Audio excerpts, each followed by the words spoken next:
I don't even know what this Hot Wheels car is supposed to be. A shark or something? It's time for Aaron Does It Wrong in support of Casey Hudson and WorldWorkings.com. Of course I need to disassemble the broken toys before I build a spaceship with them. I'll use the red bit of the ventral hull as my space shuttle. I like the shape of these transforming robot toys, so I'll continue to use them, taking the limbs off until I can dry fit the nose of my shuttle into the dorsal hull. I'll use my super precise wire cutters to trim the bits from the robot toy that prevent the elements from locking together. This produces a nice flush fit.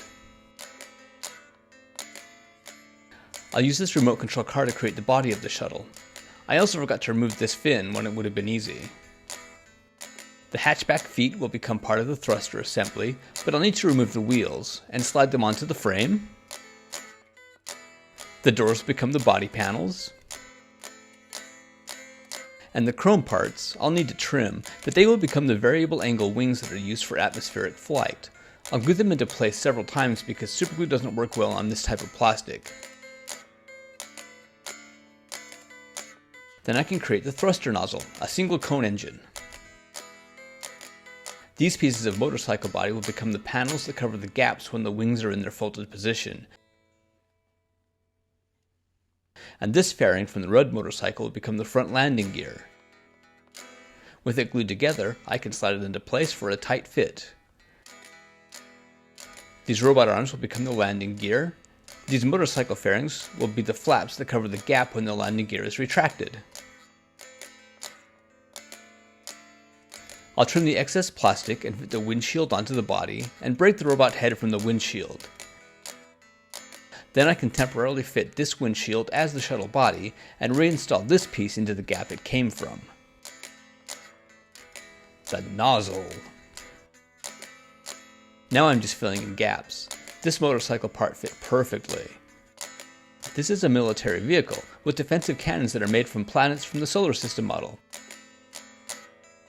I want to be able to defend dorsal and ventral, and front and rear. I'm going to break as many greeblies as I can from this circuit board.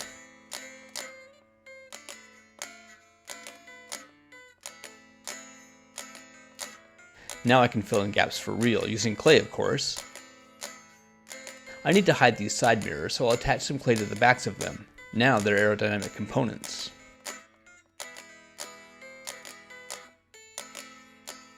With the windscreen secured and all the edges filled, the building is done, and I can start the engreblinating process, using bits I broke from the circuit board.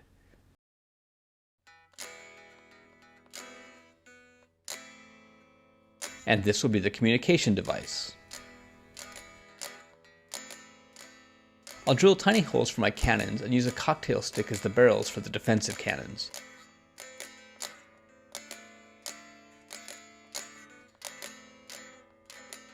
These small circuit pieces will create a nice greebling effect on the wings, and I won't have to create them manually. Since this is my non-bakeable clay, I'll cure it with wood glue. This will give it some strength and the paint will stick to it.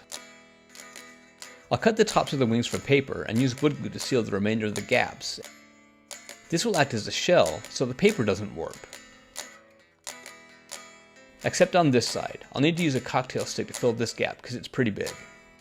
Gray prime, then pistachio first coat, and then I can paint the interior structure black. This is mostly because I didn't fill all the gaps in this section, but if it's black, maybe you won't be able to see the interior of the model that I didn't fully complete. And the thruster nozzle is black, and then I'll put my second coat on. This is a blue tinted white paint that will give greater depth when you see slight glimpses of the pistachio underneath. I'll paint the corners and hard to reach spots before I paint the body.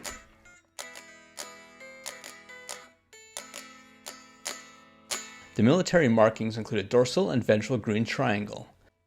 When the wings fold up, this will allow the triangle to remain intact. Blue marks on the engine, and a pinstripe on the side. This is a straight line when the wings are folded and the landing gear is retracted and the covers are all in place.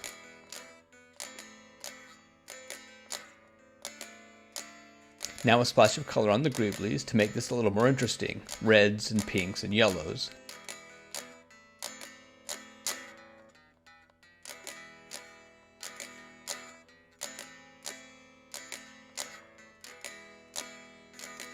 and another racing stripe because this shuttle is fast. Now I can attach some landing lights. Then everything gets a white dry brush, including the Lego. I always wanted the frame to be metallic, so this gets covered in my metallic watercolors and a glossy finish to prevent smearing.